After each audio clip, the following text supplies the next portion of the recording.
افشای حقایق و رازهای پشت پرده زندگی جنجالی آریانا سعید، پیدا شدن پسر آریانا سعید، ادعای جدی در صفحات مجازی. این خبر تا چی از حقیقت داشته است؟ آریانا سعید در کجاست؟ مصروف چی کار باره است؟ گفتنی های تازه اسیب سعید در این باره. آریانا آیا با واقعیت از همسر اولش فرزند داشت و یا هم خیر؟ من در این ویدیو پیرامون حقایق همین ماجرا خواهم پرداخت، پس در ادامه با کانال دنیا اینفو باشید.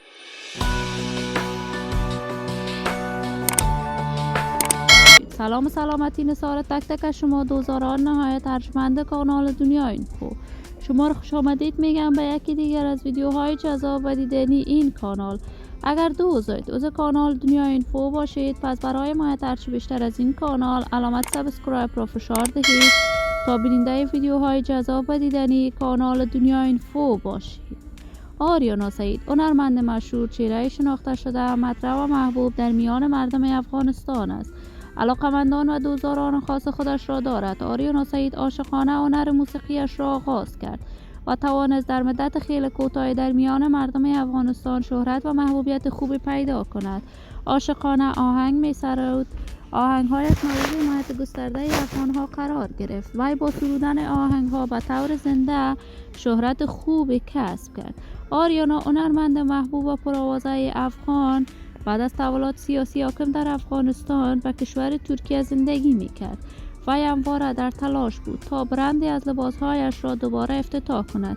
جدیداً آریانا سعید توانست در کشور دبی برندی از لباسهایش را افتتاح کرد. وی همچنان در امریکا برای دفاع از حقوق زنان افغانستان نهاد ساخته است. تازه فردی در صفحات مجازی افغانستان ادعا کرده است که من پسر آریانا سعید هستم.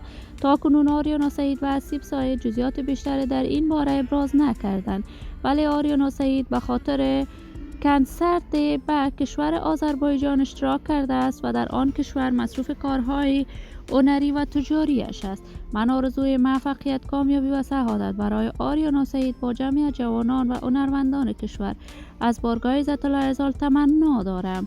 عزیزان و همراهان ارجمند کانال دنیا اینفو، نظریات نیکتان را در بخش کامنت با من شریک بسازید. این ویدیو را با علاقه‌مندان و دوستان آریانا سعید به اشتراک بگذارید. اگر دوزید عضو کانال دنیا اینفو باشید، پس برای حمایت هرچی بیشتر از این کانال علامت سابسکرایب را فشار دهید.